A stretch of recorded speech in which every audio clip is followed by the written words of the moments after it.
Probe demanded into Indian oligarch Adani's shady deals.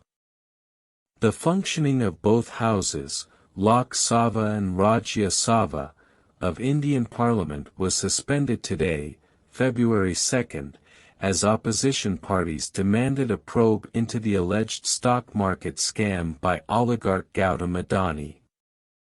Adani, who is a close capitalist crony of Prime Minister, PM, Narendra Modi, has been facing a fierce backlash as a massive investigative report of Hindenburg Research has accused Adani of committing one of the biggest corporate frauds in the world.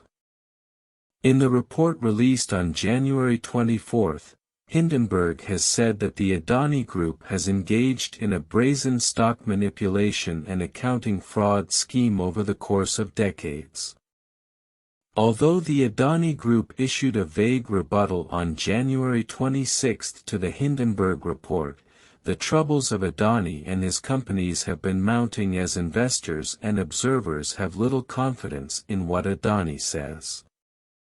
Disturbed by the damning report and its loss of credibility in the market, on February 1, the Adani Group withdrew its follow-on public offer, FPO, and subsequently Gautam Adani released a video of his rhetoric about the state of his business.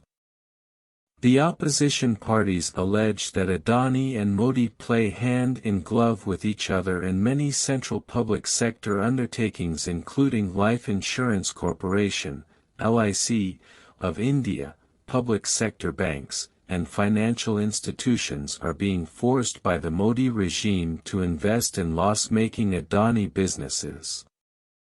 It is also alleged that in quid pro quo deals, Adani has been helping Modi with his money to help the latter win elections unscrupulously. Therefore, Modi misuses his position as the PM of India to get business contracts for Adani not only in India but also in other parts of the world. Last year, for example, there were reports that Modi, in collusion with the Sri Lanka government, got an energy project in Mannar district for the Adani Group.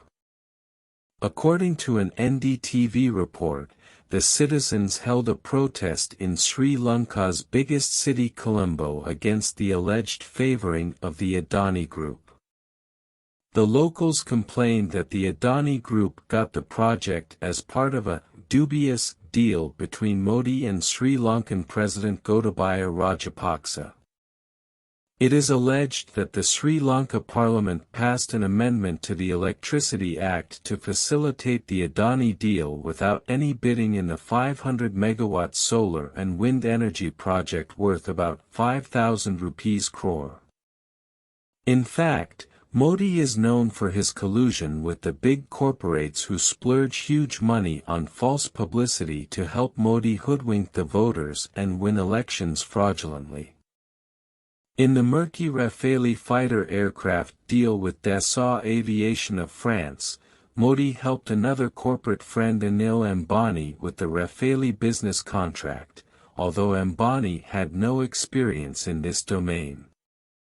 The deal was for the sale of 36 Rafale fighter jets, made by Dassault, to the Indian state for €7.8 billion.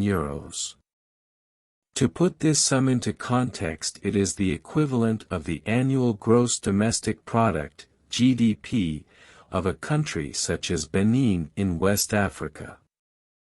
While Modi is an illiterate and uncivilized politician, his entire career is built on communal riots and his surreptitious links with the country's oligarchs who misuse country's resources to expand their businesses and help Modi and his party in elections. Their nexus has reduced India to a level of criminalized kleptocracy, in which all the four pillars of democracy have collapsed.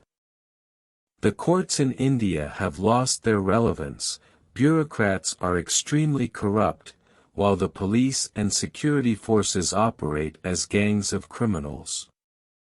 The Hindenburg report reveals that the 17.8 trillion rupees, US $218 billion, Adani Group chairman has amassed a net worth of roughly $120 billion, adding over $100 billion in the past 3 years, largely through stock price appreciation in the group's 7 key listed companies, which have spiked an average of 819% in that period.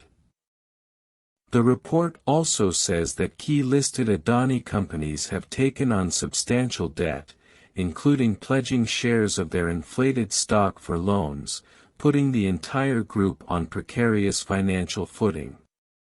Hindenburg Research adds in its report that criticism of India's elite businessmen and politicians has increasingly resulted in journalists being imprisoned or outright murdered. Amidst this climate of stifled expression, the report says, corporate fraud has largely gone unchecked. Meanwhile, the opposition parties, led by Congress, have called for an investigation into the Adani Group's business deals by a Joint Parliamentary Committee, JPC, or a team under the supervision of the Chief Justice of India, CJI. While the opposition parties in India are mostly extinct, they fail to realize that no investigating officer or court judge can dare to pronounce any judgment against Modi or his friends. Therefore, soon this case of corporate fraud will also be brushed under the carpet, as it has happened with other cases in which Modi or his cronies are allegedly involved. This story has been scripted and produced by Rakesh Raman, who is a national award-winning journalist and founder of the humanitarian organization RMN Foundation. Nowadays, he is running his global news services on multiple news sites that cover topics such as politics, business, technology, entertainment, and education. Earlier, he was writing an exclusive edit page column regularly for the Financial Express, which is a daily business newspaper of the Indian Express Group. He had also been associated with the United Nations, UN, through the United Nations Industrial Development Organization, UNIDO, as a digital media expert to help businesses use technology for brand marketing and business development. You can check out the related links given under this video and subscribe to the RMN YouTube channel to watch more informative videos. Thank you.